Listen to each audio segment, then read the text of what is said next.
Bonsoir tout le monde. Bienvenue à cette séance qui est tenue en huis clos. Je suis accompagné des membres de notre conseil, le conseiller Dino Mazzoni, la conseillère Elizabeth Yulin, la conseillère Maria Torres, la conseillère Colleen Fini.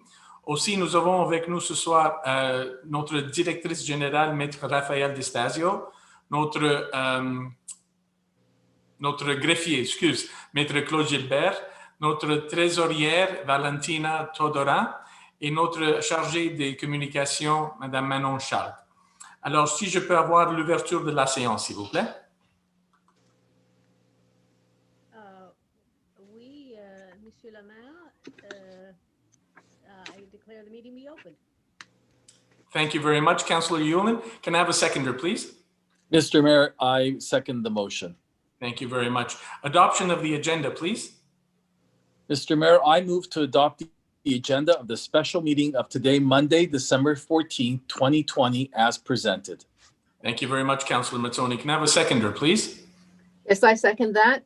Thank you very much, Councillor Fini. All in favor, please. Aye. Aye. Thank you very much. Okay, folks, it's going to be a little bit special tonight. What we're doing for this first meeting is we're having the budget presentation. So in just a minute, I'm going to turn it over to Councillor Fini to go over the budget presentation. We've asked people to send in any questions that deal with the budget. We haven't received any. If any questions arise during this meeting, they will be answered in the first question period of the next meeting. The subsequent meeting starts at 8 o'clock. So we're going to close this meeting off, and then we're going to open up that other meeting. And any questions we receive during this meeting will be answered in the other meeting. All right. So I'm going to ask Valentina, can you please share your screen? And now I'm going to hand it over to Councillor Fini to please do the presentation.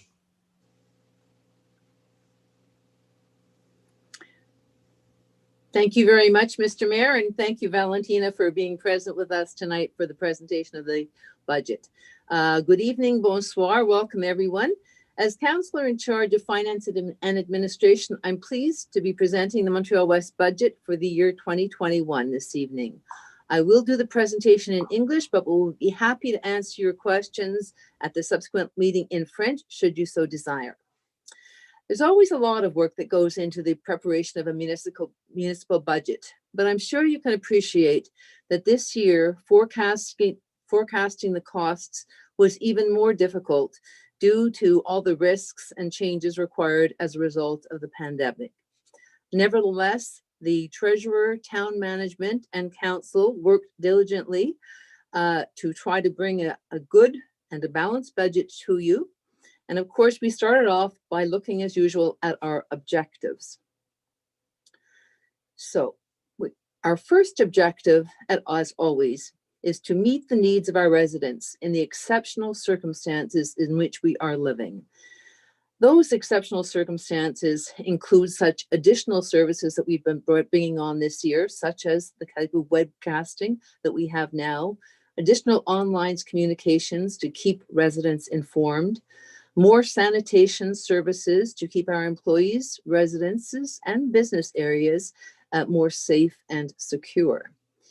The second objective is to keep the impact on the total tax bill for the average value home to the CPI, the Consumer Price Index, or lower. This has always been Council's goal. It's been our goal, and we've been very successful in achieving that goal in the past 5 years and even beyond. So that certainly was our goal set for this year. But in addition, this year, we wanted to try to spread that increase to make sure that the increase for our businesses was also kept at the CPI, knowing that a lot of businesses have had particular challenges this past year. The third objective is to have no cuts in services rendered to residents. And that is, of course, except for the cuts as dictated by the regulations required by the government for COVID-19.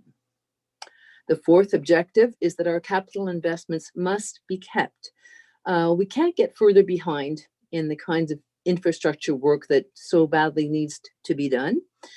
We have, as of since 2008, completed over 25% of all our road infrastructure and over 21% of our water infrastructure, but there's still a lot to be done. And so we want to continue doing that on a phased-in basis. Our fifth objective is to monitor the availability of provincial and federal grants for special projects and provide resources to reduce the operational costs. Again, we've been very successful in doing this. We are going to be doing it again in the future. You'll see actually in the upcoming meeting, the regular meeting, where we are going to be applying for a grant from the provincial government. I'm sorry. Again, the good thing about this is it allows us to do more work and take on less debt and less servicing of our debt. So it's very important that we continue to seek these kinds of government grants. Of course, in addition to the objectives, we also have challenges, and the challenges were even more this year. The first challenge is to keep the town's operating budget generally stable so as not to generate additional financial impacts. We have looked very carefully at the budgets, and we have made cuts in certain areas in our local expenditures, as you will see going forward and later in this presentation. Second, we had a very big challenge this year, which was quite unique, and that was the decrease of the recreation revenues because of COVID-19. After our revenues from property tax, our recreation revenues are our second, or have been in the past, our second largest source of revenues. That is not the case this year. In this year, we've had to adjust our forecast for our recreation revenues down by $243,000. And in fact, when we were looking at the quarterly reports for 2020, our revenues from recreation was actually $600,000 less than the third quarter in 2019. So this has been a huge challenge for the team to try to look at this year. A third challenge is that we always have an increase of about 2.5% related to contracts. That is our suppliers, our collective agreements, etc. So although we might be looking to go for a 1% increase due to the consumer price index, we already have a whole lot of non-discretionary amounts in there that are at 2.5. So it means pulling back on the other areas, or trying to see what we can do in terms of revenue. So that has been an extremely big challenge this year. And the fourth is to seek additional non-tax revenues to mitigate the impact of increased operating expenses on property taxes. You'll see this year that has been something that's actually we've done quite well, and to try to keep the taxes at a good level for all of you. So speaking of which, let's take a look at our revenues. So as usual, the municipal taxes make up 83.44% of our revenues, which is very high. Normally, as I said, our recreation was the second largest at, usually last year it was 4.09% of our revenues. It's down this year to 2.6%. In 2020, we expect that our second largest source of revenue will be duties on transfer. And this is the money we get on the sale of different properties in the town. After that, we have water tax, recreation, as I mentioned, other. In other, we have tickets, permits, fire station, interest, rentals, etc. I'll get into the exact numbers in the upcoming slide. Transfers from government. Oh, sorry, I'm missing the most important part here. This is the transfer from the affected surplus. When I was talking earlier about how do we mitigate the loss of revenue from the recreation department, this is how we have done it.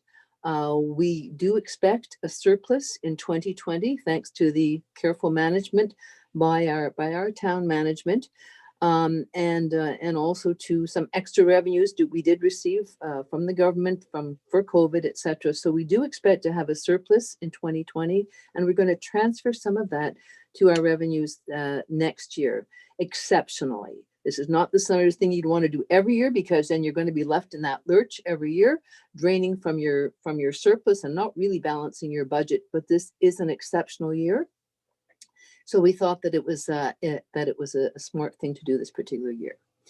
That would account for about 1.58%. Then we go down to transfers from the government, and this is the interest on receivable on the different government grants that we have received over the years. In lieu of taxes, this is what is paid by the government for different institutional properties. In our case, it's really mainly the schools. So tax that we would normally get from those kinds of properties, and we don't. We do get a certain provisional amount from the government in lieu of that. It usually only amounts to about 30% of what we would normally be getting from the properties. And then last, the MMC, CMM, that's the Municipal Council. This is the larger regional body, which includes the Montreal, the Aglo area, the demerged municipalities, and the South Shore. So there's a cost related to that organization. If you want to look specifically at those numbers behind the revenues, take a look. Now we see that in terms of the taxes, as you can see, the residential taxes make up about 90% of all our property taxes. Second by the non-residential at $1,355,000. Vacant lots make up a very small portion. If you look over to see what we got in 2020, and the difference is we've tried to keep that, as we said, at 1% for the residential, the vacant lots, and for the non-residential. Payment in lieu of taxes, as I mentioned, that's the amount given by the government. That's pretty stable from last year. And interest receivable on grants, same sort of thing. That's based on the schedules from the grants. Water tax is the water tax paid by residents for our local services and additional for the services that we have to pay to the Aglo for the water that they send us. MMC, as I mentioned before, that's a municipal group. That's up 6.1%. Duties on transfer, again, sales of properties. Now, the real estate market has been good, so we felt comfortable to increase that budgeted amount by $50,000 for next year. Here's where we see the big hit, recreation and culture. Last year, we had forecast $664,000. Normally, most years, we actually exceed that by quite a lot. This year, we're only forecasting $426,898, or a decrease of almost $238,000, more than a third of that budget. So this is where we've really tried to have to make up some extra ground. Tickets. Now, the vast majority of these tickets are actually tickets given by the police, the SPVM, not our public security officers. And we have noticed also during the pandemic, those tickets are down substantially. So we forecast a decrease of about $45,000 in revenues from those tickets. Parking and permits, quite stable. This is like permits for building permits, dog permits, etc. Fire station, this relates to the fire station remains ours, even though it is operated by the Aglo, but they do pay us for the maintenance and any repairs we do, plus administrative costs. So that's where that revenue is from. Interest, very stable from last year, $234,000. And other, as I mentioned before, this is like services when you have extra garbage pickup, if we have different rents that we receive, rental of our properties, etc., or rentals from film companies, etc. So that's all included in other, and we figure that's going to be approximately what it was last year, around $23,600. And here is where we see the transfer from the affected surplus. This, as I explained in the other slide, is the amount that we expect to have a surplus this year, and in order to offset the decrease in revenues from the recreation and culture and from tickets, we are going to transfer over $260,000 into our operating budget for this year, which allows us to have a total revenue increase of 1.1%. Now let's take a look at expenses. Again, we'll start with our graph. When we look at total expenses, we see that the Aglo expenses, which is, as I say, we pay for all our shared services, police, fire, municipal valuation, transportation, etc. That's 35.8%. It's a little bit up from last year. It was 35.4% last year. Public Works is the next, as would be expected with all the services that they provide. They make up almost 20% of our total budget. Then on to recreation, general administration, debt servicing at 8.91%.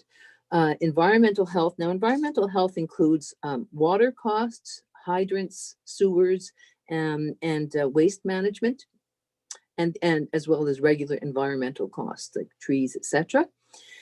Public security, 3.15%, and then inspection and permits is a very small amount of our budget.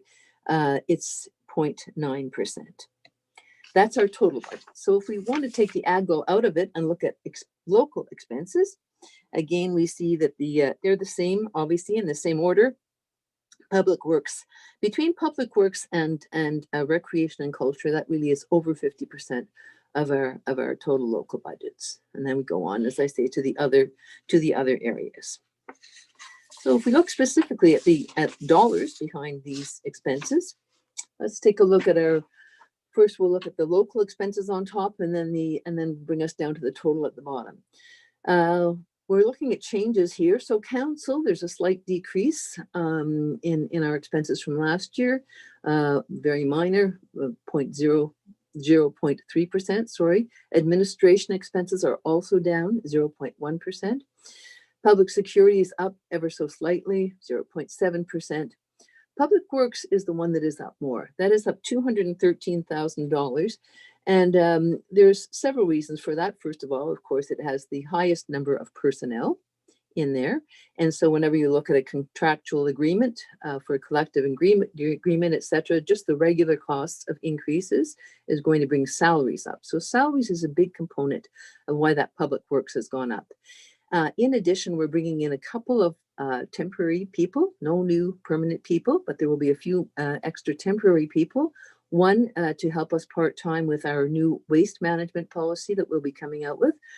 And two, that are there as a result for extra services that we have to do because of COVID. That can be something to do with the scheduling, also relates to the sanitation and cleaning of the buildings, etc. So there's been an extra cost there. There's an extra $25,000 that we're going to be spending on road work. And also under public works, because it is our buildings, that budget is up because of an extra $70,000 that we are going to be spending on the library. Part of that is for rental of the new premises, the move, and also renovations of the new premises. So that's also a large part of that increase of $213,000. Environmental health, that's up a little bit, and that mainly has to do with an increase in the contract for the compost. Buildings and inspections, basically about the same. Recreation, culture, and parks, that is down $63,000. And again, it's because the programming is going to be less. There will be some less expenses in terms of supplies, but mainly the cuts in costs there are due to less personnel. Obviously, if you're having a day camp with which you're having half the number of people, you can have a lot less counselors working there. I should mention as well, because some people might say, well, that's a lot to spend on recreation and parks. Our recreation and parks also includes our parks, our boulevards, and our trees. So it's not just the actual department that's putting on the programs. There's definitely a lot of infrastructure in there as well.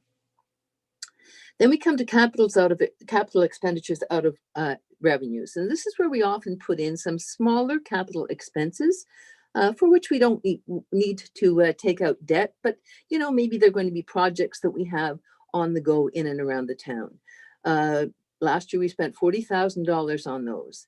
This year, because of COVID, because of wanting to keep this budget low, we have decided that we will not put any extra money in for capital out of expenditures. If there is something that is urgent and comes up, we will use our working fund or our surplus.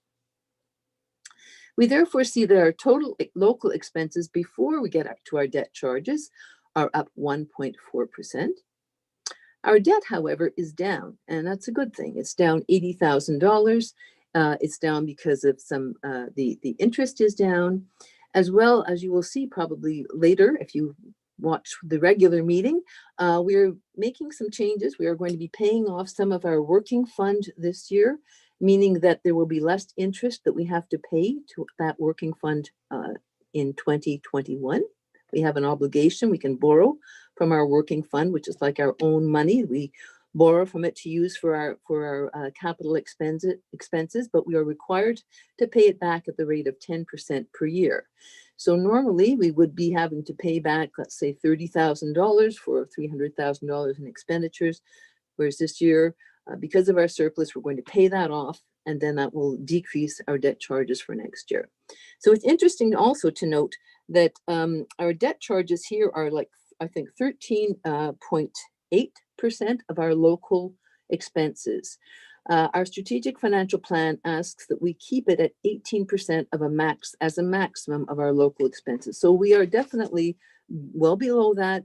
We keep an eye on that all the time to make sure that our debt charges do not get too high. So they are down this year, and that's a good thing. So our total local expenses then are $10,545,712, which is only $45,000 over last year, or 0.4% higher than last year. So congratulations to the great team who worked on this budget to make sure that those expenses were kept low, and that there was innovative ways of dealing with revenues, etc. Now, when we add the AGO, however, the AGO costs have gone up from $5,884,000 to from $5,757,000 to $508,884, which is an increase of $126,000 or 2.2%. So when we look overall, if we take our local expense increase of 0.4%, and then the AGO expense increase of 2.2%, which makes up about 35% of our budget, we see that overall our budget has increased 1.1%. So that's our operating budget. That does put us in good stead, however.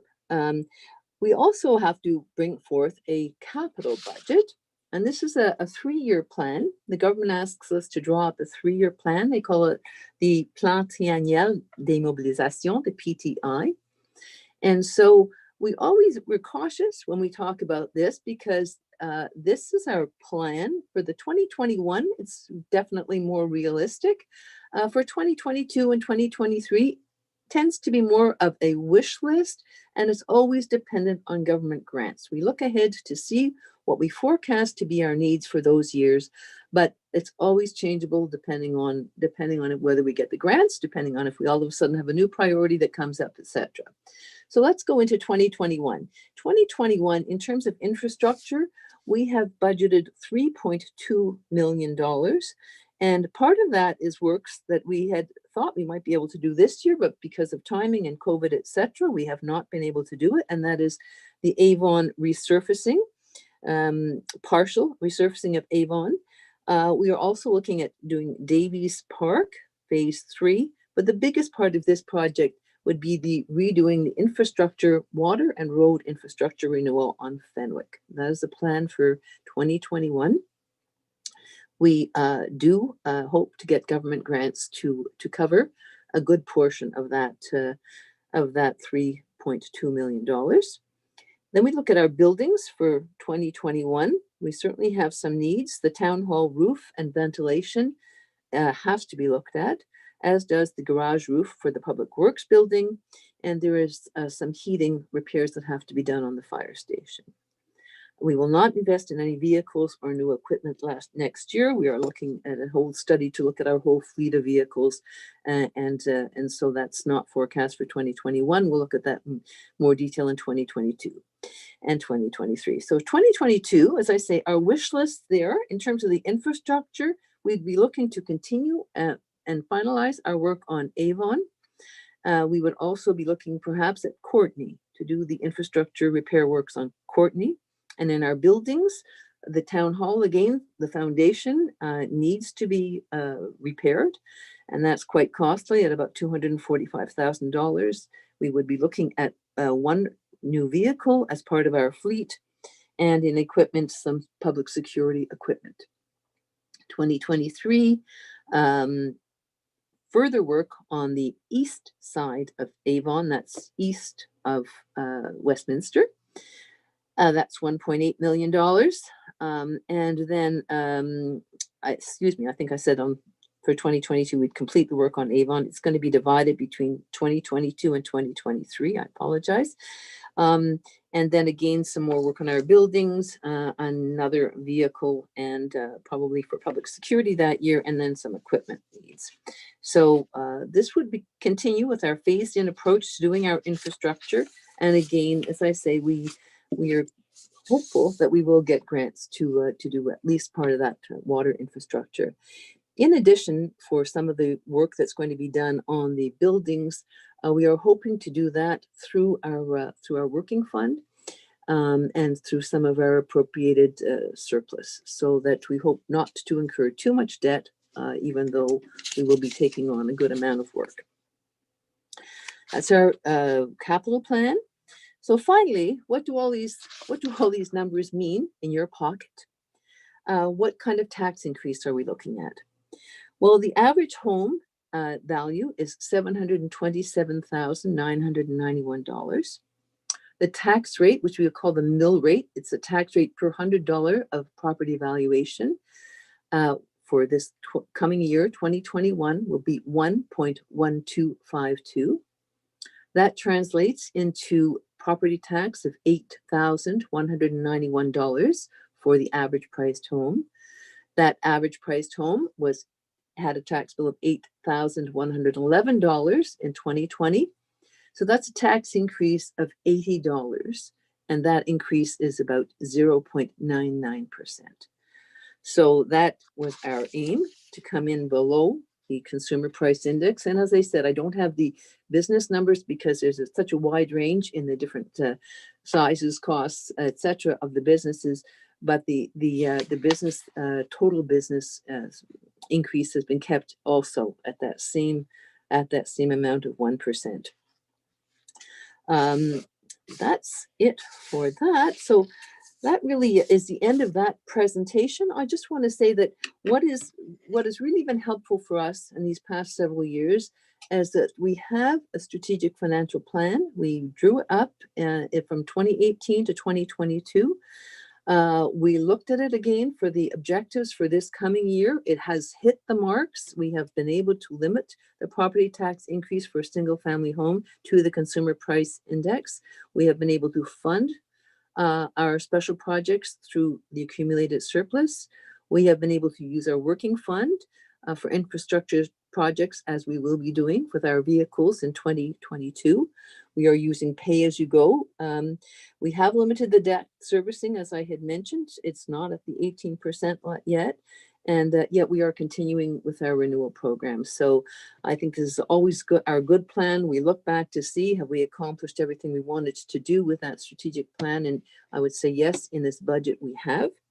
And for that, I am eternally grateful to our treasurer, Valentina Todorov, to her team, to the management of our town.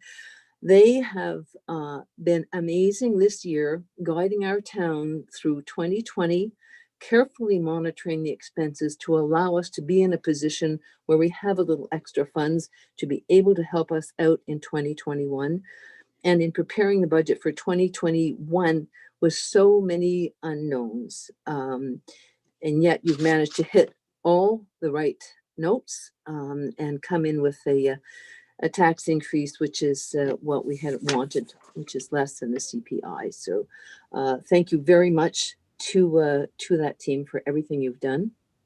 And as we said, if any questions come in, I'll be happy to answer them in the regular question period for the regular meeting. Thank you so much.